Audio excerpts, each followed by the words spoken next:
Hello all welcome to my channel. ఇంతకుముందు క్లాస్లో మనం 6th క్లాస్ సోషల్ 20 లెసన్ వరకు ఉన్నటువంటి బిట్స్ని చూసాం కదండి. ఈ క్లాస్లో 21st లెసన్ అయిన అండ్ లాస్ట్ లెసన్ తెలంగాణలో పచ్చదనం అనే లెసన్లో ఉన్నటువంటి బిట్స్ని చూద్దాం. ఇందులో ఫస్ట్ పాయింట్, తెలంగాణ 15°46' మరియు 19°47' ఉత్తర అక్షాంశాలు అండ్ అదేవిధంగా 77°16' మరియు 81°43' తూర్పు రేఖాంశాల మధ్యన ఉంది. ఇది దక్కన్ పీఠభూమిలోని అర్ధ శుష్క ప్రాంతంలో ఉంది. ఇది ఎక్కడ ఉందండి? దక్కన్ పీఠభూమిలోని అర్ధ శుష్క ప్రాంతంలో ఉంది. ఇక్కడ శీతోష్ణ స్థితి వేడిగా పొడిగా ఉంటుంది. నెక్స్ట్, క్రమరహిత మరియు తక్కువ వర్షపాతం కలిగి ఉండటం వలన శుష్క ఆకురాల్చు అడవులు, చిన్న పొదలతో కూడినటువంటి భూభాగాలు ఏర్పడుటకు దారితీసింది.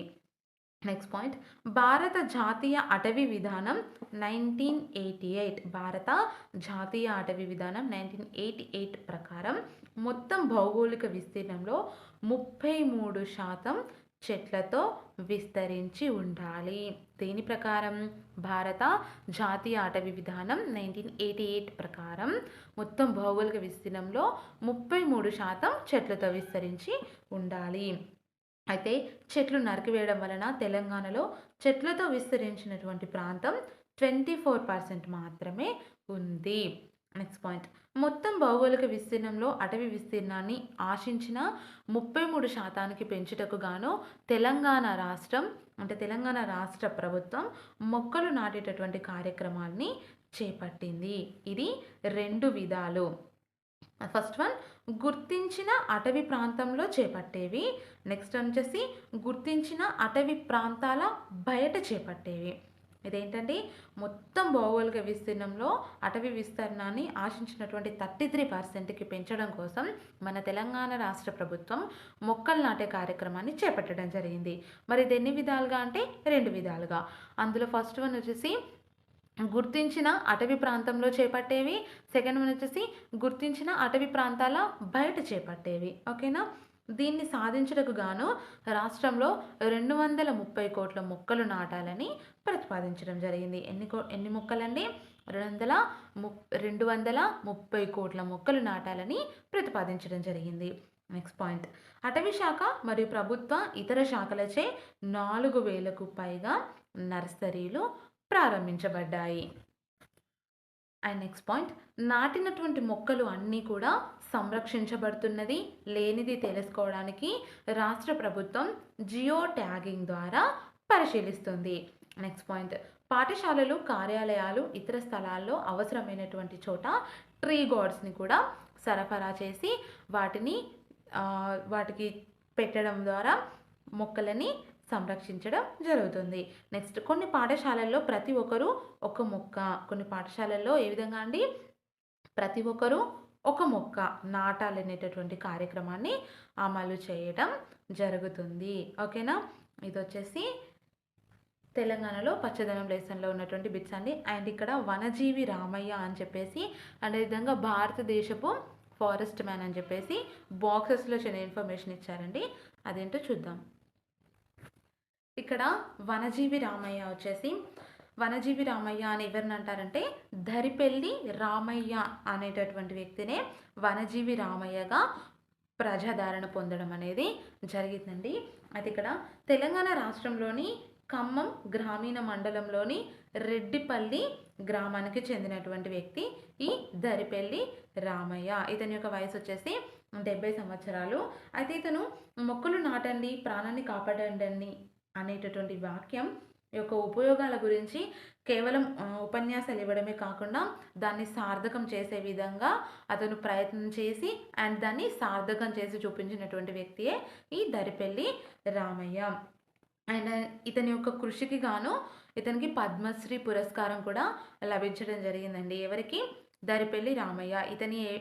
ఇతనే ఏ విధంగా ప్రజాదరణ పొందాడు? వనజీవి రామయ్యగా ప్రజాదరణ పొందాడు.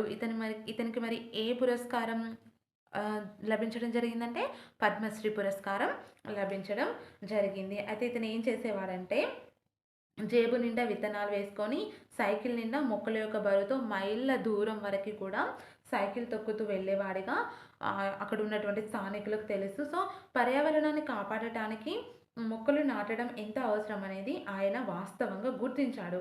అయితే అతడు వెళ్ళే ప్రతి చోట తన వెంట ఎవరు ఉన్నా లేకున్నా ఒక్కడే బీడు భూములలో మొక్కల్ని నాటేవాడు. అండ్ అతను నాటడమే కాదు, మొక్కలు ఇతర వ్యక్తులకు ఇచ్చి వారి చేత నాటించి వాటిని పెంచి సంరక్షించేవాడు ఇతను. ఎవరు? దరిపెల్లి రామయ్య. సో, ఇలా పర్యావరణాన్ని కాపాడడానికి తాను చేసినటువంటి అవిశ్రాంతమైన కృషి, పచ్చదనాన్ని పెంచడానికి అతను చేసినటువంటి అద్భుతమైన ఈ ప్రయత్నానికి గాను అతనికి పద్మశ్రీ పురస్కారం లభించడం జరిగింది. అండ్ ఇది కాక భారతదేశపు ఫారెస్ట్ మ్యాన్ అని చెప్పేసి కూడా బాక్స్లో ఇచ్చారండి. అది చూద్దాం. ఇందులో ఫస్ట్ పాయింట్, జాదవ్ మొలాయ్ పయేంగ్ అనేటటువంటి ఒక వ్యక్తి అస్సాంలోని జోర్హాట్ జిల్లాలోని ఒక అటవీ కార్మికుడు. ఎవరండి? జాదవ్ మొలాయ్ పయేంగ్. ఇతను అస్సాంకి చెందినటువంటి జోర్హాట్ జిల్లాలోని ఒక అటవీ కార్మికుడు.